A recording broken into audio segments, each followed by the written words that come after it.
대선 특집이 그동안 방송이 되면서 오늘 오랜만에 홍뉴스 함께 하는데 네.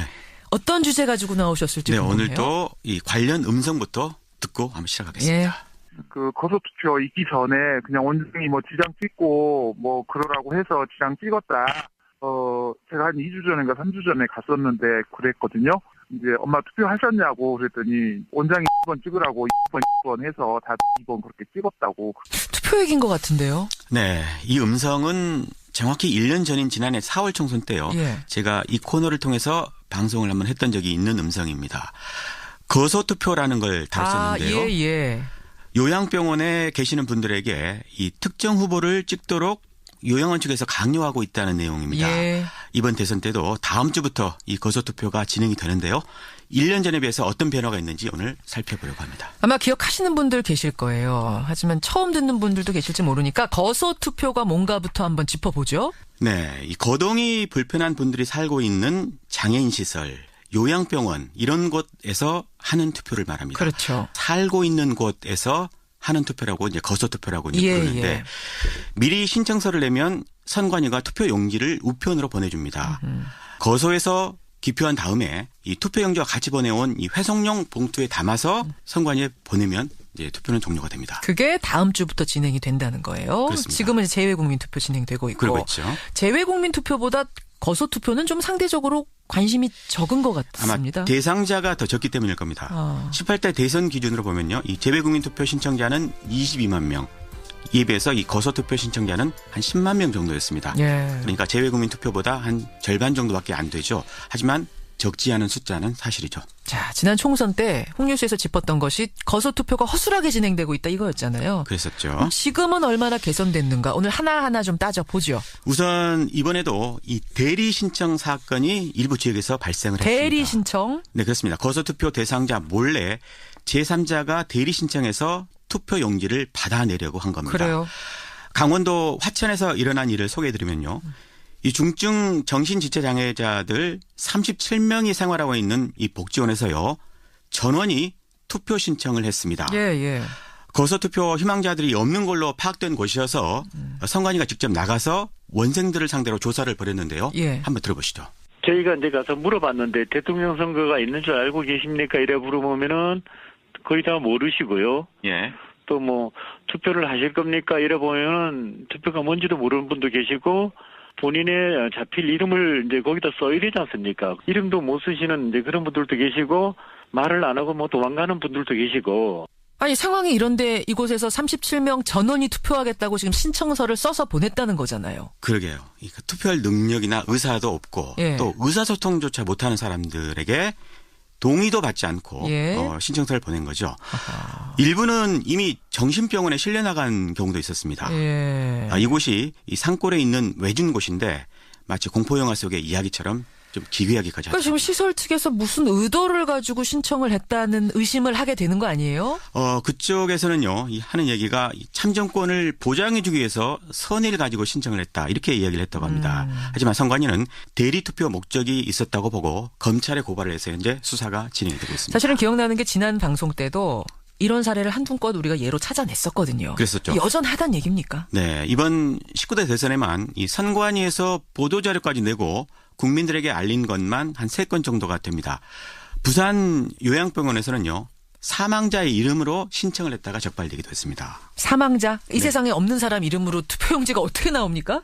그럴 수는 없죠. 예. 이 경우는 이 요양병원에서 이 사망자와 생존자가 같은 이름이라서 동명이인이라서 생존자를 사망자로 혼동해서 신청했다는 건데 거꾸로 말하면 그만큼 막무가내로 이 거소투표를 신청하고 있다고 봐야겠죠. 아니 요양병원 측에선 헷갈렸다고 치면 이거를 거소투표한 사람한테 투표용지를 보내줄 때는 확인 절차가 있을 거 아니에요. 그랬었죠. 지자체에서 이 사람이 정말 있는 건지 확인하는 걸러내긴 과정에서 이제 걸려진 겁니다. 이 사망자 신청이 이제 나중에 들통이 나지 않습니까? 예. 그래서 선관위가 이거 수상하다. 예. 이렇게 해서 조사를 해보니까 입소자 동의 없이 신청한 또 다른 사실들이 추가로 나왔습니다. 예. 그래서 이제 이 검찰에 그 말이군요. 고발이 된 건데 부산 선관위 쪽 이야기 한번 들어보시죠. 예. 가장 큰 원인이 된 거는 사망자가 지금 있다는 것 자체가 납득이 도저히 안 되지 않습니까? 그죠? 네. 동의를 받았는데 어떻게 사망자가 있을 수 있습니까? 그런 부분들, 그 다음에 신고서가 그분이 100% 대리 작성을 했고, 그중에서 또 본인이 인정한 5건은 서명까지도 본인이 했고.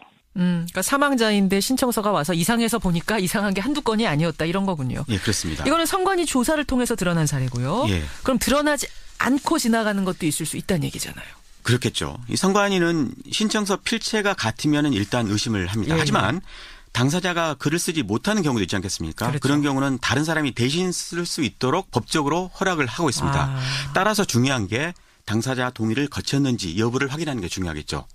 일일이 어떻게 확인합니까? 그 지자체에서 이 사람이 맞는지 이제 확인을 이제 하고 있다는 건데 문제는 이 확인 과정, 예. 이 확인 과정에 이제 주먹구구라는 게 문제가 있습니다. 전화로 확인을 합니다. 예를 들어서 거기에 홍길동이라는 사람이 거소투표를 신청한 사실이 있느냐 이제 이렇게 물어본다고 합니다. 신청서를 냈던 이 시설 측의 이야기 한번 들어보시죠. 예. 보냈는데 난리가 났어요. 다음 날. 왜요? 지자체에서 거소투표 용지를 확인을 해야 된다는 거예요. 그 이분이 쓴 게 확실히 맞습니까? 라고 확인을 해야 된다는 거예요. 네. 그래서 제가 바꿔도 드리고 확인도 해드렸는데 유선상으로 확인한다는 거가 확인도 정확히 되지 않을 뿐더러 본인인지 아닌지 전화 목소리를 그걸 어떻게 알겠어? 그러니까 뭐 확인을 하려고 노력하는 것 같긴 하지만 상당히 허술한 점은 많네요. 네, 그렇게 허술하다 보니까 이 대리신고도 근절되지 않고 있다고 봐야 할 겁니다. 예. 더욱이 대리신고 사실이 적발되더라도 처벌이 미약하기가 그지없습니다. 처벌이 어떻길래요? 대리신고는 선거법상 3년 이하의 징역, 500만 원 미만의 벌금을 받는데요. 예. 하지만 실제로 처벌받는 경우를 보면 거의 없습니다. 2012년 대선 때 이 충북에서 요양병원 노인 11명의 거소투표를 무단으로 신청한 원장이 있었습니다. 예. 그런데 그 원장에게도 고작 벌금 150만 원만 선고가 됐습니다. 그래요. 해당 선관위 쪽 설명 들어보시죠. 이분들이 뭐 악의로 한 게 아니다 뭐 이렇게 많이 흘러가는 것 같더라고요. 뭐 시설장이 일부러 자기가 이제 대리로 투표를 해가지고 어떤 사람한테 표를 주려고 한 거라기보다는 이제 그분들의 의사를 정확하게 이제 안 물어보고 써서 주고 이런 경우도 있어가지고 성향이 결정되는 것 같아요. 대부분 요 정도 비슷하게 벌금형 요 정도에서 끝났던 걸로 알고 있어요. 자, 여기까지가 거소투표 신청 과정에서의 문제를 짚은 것이고 네. 그다음 실제로 투표하는 단계는 어떤지도 좀 점검해 보셨어요? 네네. 현행법으로는 어느 시설에서 10명 이상이 거소투표 신청을 해오면 선관위가 간이 기표소를 설치를 해서 투표하도록 해야 합니다. 예. 법적으로 돼 있습니다. 선관위 직원도 또 현장에 나가서 감독도 하고요. 하지만 맹점이 있습니다. 어떤 맹점입니까? 간이 기표소를 만드는 거는 이 부정의 소지를 줄이기 위한 건데요. 그렇죠. 그런데 정작 가장 기본적인 본인 확인은 별도로 하지 않고 있는데 문제가 있습니다. 앞서 살펴본 것처럼 이미 각 지자체에서 유선으로 이미 본인 확인 절차를 거쳤기 때문에 별도의 이제 확인 절차를 거치지 않는다는 그런 이유에서입니다. 그 얘기는 다른 사람이 들어가서 대리 투표를 해도 아까 대리 신청 얘기 우리 했듯이 예. 대리 투표를 해도 모를 수 있다는 얘기군요. 그렇죠. 거소투표의 가장 심각한 문제가 바로 이 부분인데요. 예. 이런 문제는 사실 선관위도 이미 인지하고 있는 부분이기도 합니다. 한 지역 선관위 쪽 설명 들어보시죠. 예. 일단은 신고 절차 외로 투표하는 과정에서는 이제 본인 집이나 따로 떨어진 곳 거기서 투표를 하기 때문에 이제 본인 확인 절차는 어렵죠. 저희가 투표 용지를 발송을 할 때 이제 당사자에게 이제 발송을 하기 때문에 간혹 가다가 이제 누가 그거를 중간에 가로채서 뭐 대리 투표를 한다거나 그런 경우도 간혹은 있습니다. 그래요. 예, 사실 간이 기표소 설치는 다분히 형식적인 것입니다. 기표소가 철수된 이후에 그러니까 선관위 직원들이 가고 난 다음에 예. 투표를 해도 전혀 문제가 되지 않고 그러니까 있습니다. 기표소 간이 기표소 설치해 놓고 선관위 직원들이 거기 있긴 있어요. 예, 근데 확인 절차를 안 거친다는 말이에요. 있는데도. 그렇죠. 자, 심지어는 이제 가고 났습니다. 기표소가 없습니다. 네. 근데 어떻게 투표를 한다는 거예요? 공식 기표 연구 대신에 이를테면 볼펜으로 기표를 해도 전혀 문제가 되지 않고 있습니다. 아무 필기구나 써도 된다. 그렇습니다. 작년 총선 때도요. 그 국민의당 문병호 전 의원이 26표 차로 낙선을 했는데 바로 그때도 바로 이 문제를 지적을 했었죠. 그러네요. 들어보시죠. 참관인도 없고 그냥 볼펜으로 이렇게 해서 하는 것인데 저희 참관인들이 보니까 동그라미를 크게 멋있게 쳤더라는 거예요. 그리고 거의 비슷한 동그라미가 있어서 한 사람이 했지 않느냐 그런 의혹을 제기했었습니다. 네. 맞아요. 근데 왜 기표 연구 사용을 의무화하지 않는 거죠? 네, 거소투표가 원래 그 거동이 불편한 분들 대상이지 않습니까? 예. 시설이 아닌 집에 혼자 머무는 분도 있겠죠. 그런 분들까지 전부 찾아가서 기표 연구를 제공할 수가 없는 그런 이유 때문입니다. 10명 이상은 돼야 뭔가가 선관위 직원들이 찾아가고 간이 투표소가 설치되는 건데 네. 그렇지 않은 경우들은 방법이 없다. 그렇습니다. 그런 분들이 더 많다는 겁니다. 예, 그렇게 되는 거군요. 그래서 용구 문제가 있는 거고. 근데 아까 말씀하신 간이 기표소를 철수한 후에도 투표가 가능하다. 이건 잘 이해가 안 가요. 간이 투표소 설치해서 투표하고 선관위 직원들이 다 회수해 가는 거 아닙니까? 그 투표용지를 별도로 회수해 가지를 않습니다. 앞서 그 지역 선관위 쪽 이야기 들어보면 예. 대리 투표하다가 적발되는 걸 알고 있다고 이야기를 했지 않습니까? 예. 대리 투표 가능성을 선관위도 이미 알고 있는 거죠. 그럼에도 불구하고 투표용지를 회수해 가지 않고 있는 겁니다. 선관위의 다른 관계자의 이야기 들어보시죠. 예. 그거는 뭐 따로 이렇게 회수하는 그런 게 없어요. 따로 뭐 그 투표 안 하셨다고 해서 뭐 반송을 받거나 선관위에서 뭐 그걸 회수하거나 뭐 그런 절차는 필요가 없는 것이죠. 그러니까 부정투표 가능성에 대해서 선관위도 인지를 하고 있는데 뾰족한 방법을 못 찾고 있다. 이게 좀 아니하다는 생각도 드네요. 네, 방금 전에 이제 회수할 필요가 없다 이렇게 이야기를 했지 않습니까? 예. 그 부분에서 이제 복지부동의 자세도 좀 느껴지기도 하는데요. 어떻게 하냐 뭐 이런 느낌. 예, 안 쓴 투표용지는 시설 밖에서 누구든 써도 되거든요. 그러네요. 방치를 해서는 안 되는 일인데 사실상 이렇게 수수방관하고 있다고 봐야 될 겁니다. 26표 차이로 낙선, 당선이 갈라질 정도로 거소투표가 이게 간단한 문제가 아닌데 왜 이렇게 문제점이 시정되지 않고 있는 건지 작년에 비해서 달라진 게 없는 것 같다는 느낌이 든단 말입니다. 결론은 그렇죠. 이 거소투표는 누군가 다른 사람의 투표권을 훔칠 가능성, 이 가능성 때문에 더 철저하게 관리를 해야 하는데도요. 앞서 살펴본 대로 간이투표소에서 투표할 때 본인 확인 절차를 뭐 확실히 하든지 아니면 방금 지적한 대로 시설에서 쓰지 않는 투표용지는 회수를 하든지 이런 방안을 좀 고려를 해야 될 것 같습니다. 할 수 있는 데까지 최선을 다해야 하는데 그렇지 않다면 이게 불신이 생기는 거 아닙니까? 그렇죠. 한 달 전 이 시간에 이 개표 문제의 심각성을 제가 지적을 한 바 있는데요. 선관위가 이런 문제를 결코 가벼이 여기서는 안 될 일입니다. 다시 한번 강조를 해야겠습니다. 투표는 신성한 권리고요. 이 권리 행사에 사소한 부정이나 장애가 있어서는 안 된다는 점, 요거 선관위 분명하게 새겼으면 좋겠습니다. 오늘 훅뉴스 권민철 기자 수고하셨습니다. 고맙습니다. 대선 특집이 그동안 방송이 되면서 오늘 오랜만에 훅뉴스 함께 하는데 어떤 주제 가지고 나오셨을지 궁금해요. 오늘도 이 관련 음성부터 듣고 한번 시작하겠습니다. 그 거소투표 있기 전에 그냥 원장이 뭐 지장 찍고 뭐 그러라고 해서 지장 찍었다. 제가 한 2주 전인가 3주 전에 갔었는데 그랬거든요. 이제 엄마 투표하셨냐고 그랬더니 원장이 2번 찍으라고 2번 해서 다 2번 그렇게 찍었다고. 투표 얘기인 것 같은데요. 네. 이 음성은 정확히 1년 전인 지난해 4월 총선 때요. 제가 이 코너를 통해서 방송을 한번 했던 적이 있는 음성입니다. 거소투표라는 걸 다뤘었는데요. 요양병원에 계시는 분들에게 이 특정 후보를 찍도록 요양원 측에서 강요하고 있다는 내용입니다. 이번 대선 때도 다음 주부터 이 거소투표가 진행이 되는데요. 1년 전에 비해서 어떤 변화가 있는지 오늘 살펴보려고 합니다. 아마 기억하시는 분들 계실 거예요. 하지만 처음 듣는 분들도 계실지 모르니까 거소 상황이 이런데 이곳에서 37명 전원이 투표하겠다고 지금 신청서를 써서 보냈다는 거잖아요. 그러게요. 투표할 능력이나 의사도 없고 또 의사소통조차 못하는 사람들에게 동의도 받지 않고 신청서를 보낸 거죠. 일부는 이미 정신병원에 실려 나간 경우도 있었습니다. 이곳이 이 산골에 있는 외진 곳인데 마치 공포영화 속의 이야기처럼 좀 기괴하기까지 하죠. 그러니까 지금 시설 측에서 무슨 의도를 가지고 신청을 했다는 의심을 하게 되는 거 아니에요?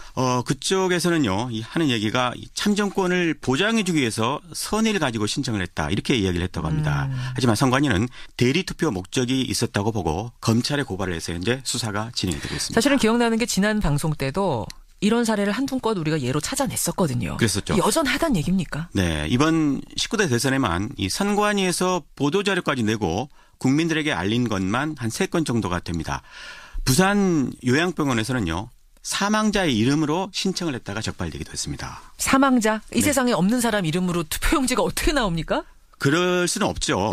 이 경우는 이 요양병원에서 이 사망자와 생존자가 같은 이름이라서 동명이인이라서 생존자를 사망자로 혼동해서 신청했다는 건데 거꾸로 말하면 그만큼 막무가내로 이 거소투표를 신청하고 있다고 봐야겠죠. 아니 요양병원 측에선 헷갈렸다고 치면 이거를 거소 투표한 사람한테 투표용지를 보내줄 때는 확인 절차가 있을 거 아니에요. 그랬었죠. 지자체에서 이 사람이 정말 있는 건지 확인하는 걸러내긴 과정에서 이제 걸려진 겁니다. 이 사망자 신청이 이제 나중에 들통이 나지 않습니까? 예. 그래서 선관위가 이거 수상하다. 예. 이렇게 해서 조사를 해보니까 입소자 동의 없이 신청한 또 다른 사실들이 추가로 나왔습니다. 예. 그래서 이제 이 검찰에 그 말이군요. 고발이 된 건데 부산 선관위 쪽 이야기 한번 들어보시죠. 예.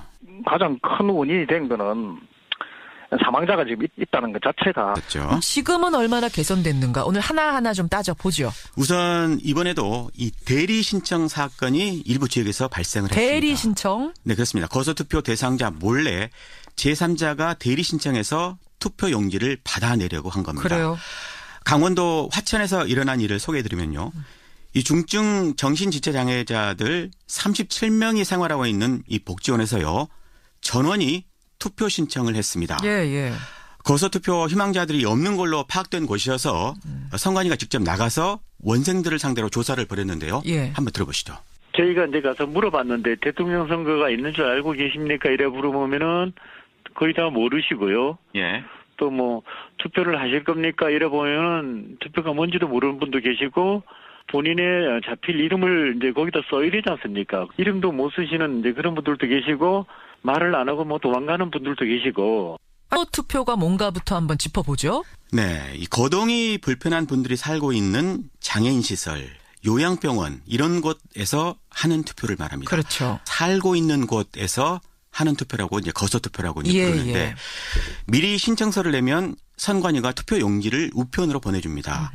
거소에서 기표한 다음에 이 투표 용지와 같이 보내온 이 회송용 봉투에 담아서 선관위에 보내면 이제 투표는 종료가 됩니다. 그게 다음 주부터 진행이 된다는 거예요. 그렇습니다. 지금은 재외국민 투표 진행되고 있고. 그러고 있죠. 재외국민 투표보다 거소 투표는 좀 상대적으로 관심이 적은 것 같습니다. 아마 대상자가 더 적기 때문일 겁니다. 18대 대선 기준으로 보면요. 이 재외국민 투표 신청자는 22만 명. 이에 비해서 이 거소투표 신청자는 한 10만 명 정도였습니다. 예. 그러니까 재외국민 투표보다 한 절반 정도밖에 안 되죠. 하지만 적지 않은 숫자는 사실이죠. 자, 지난 총선 때 홍뉴스에서 짚었던 것이 거소투표가 허술하게 진행되고 있다 이거였잖아요. 그래서